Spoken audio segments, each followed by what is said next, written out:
Hey guys, Civilord here, back again with another action figure review. Today I'll be taking a look at the Marvel Legends X-Men 97 Wave 2 Nightcrawler, whose real name escapes me, so if anyone knows that, feel free to pipe up in the comments below.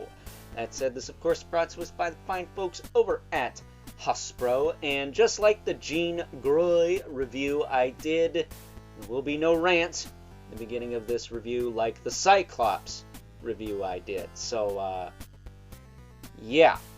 That said, I do have some things to say about his hairstyle, but we'll get into that in just a moment, because before we do all that, take a look-see at his accessories. Comes with a pair of open hands, complete with Ninja Turtle fingers there. He does come with an alternate kind of smirking head, which if you ask me,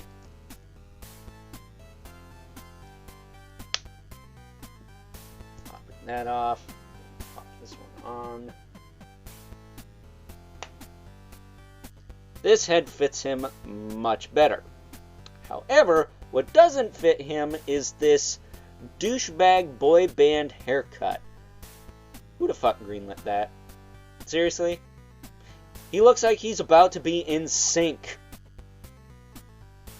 with fill in the blank. So, yeah. While I like getting sexy back as much as the next guy, I think he would have benefited from the hairstyle that was the multiple unicorn horn thing.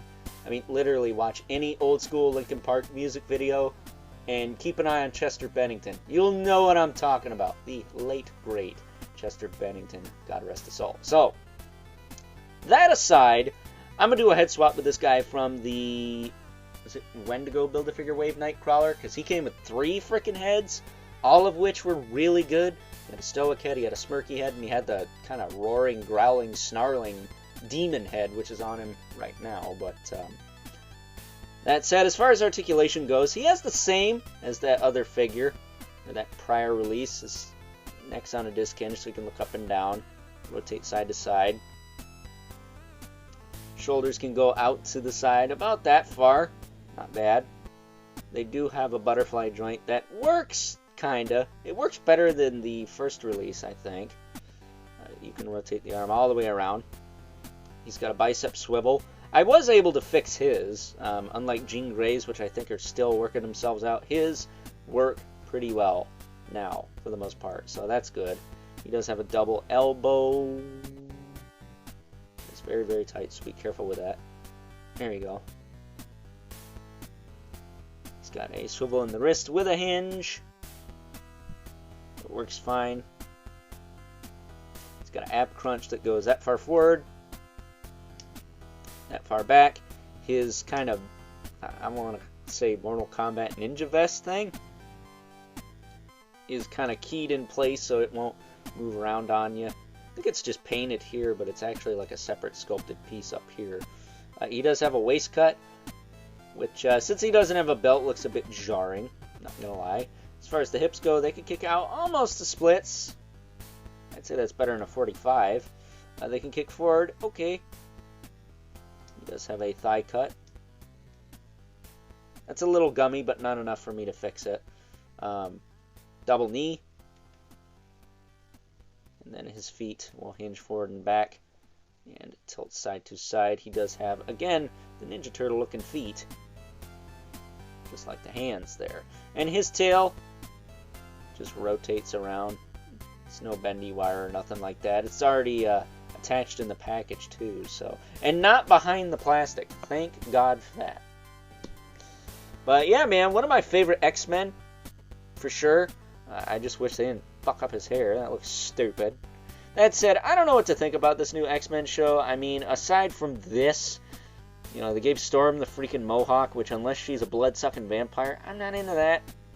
Give her long flowing locks. It makes her look more powerful that way, if you ask me, because it adds to the whole, you know, when she summons wind and her hair's blowing and stuff, it just adds to it, you know?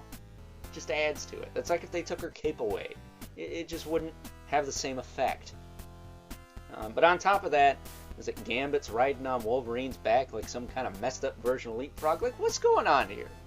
Like, I've heard nothing but good things about this show, but I don't know. I guess maybe I'm just a little bit more critical than some people, but I did like Master of the Universe Revelation anyway. So maybe there's hope for me yet, people.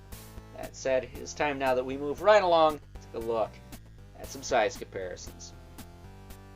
First up, here is good old Nightcrawler alongside a couple other members of the X-Men 97 team, both of which I looked at yesterday. So check that out if you haven't already. Would really appreciate it if you did. But of course we have Jean Grey, aka Phoenix, and Scott Summers, aka Cyclops. And it's funny, if you look at these three standing next to each other here, it almost looks like if you skipped across their heads, you go up one step.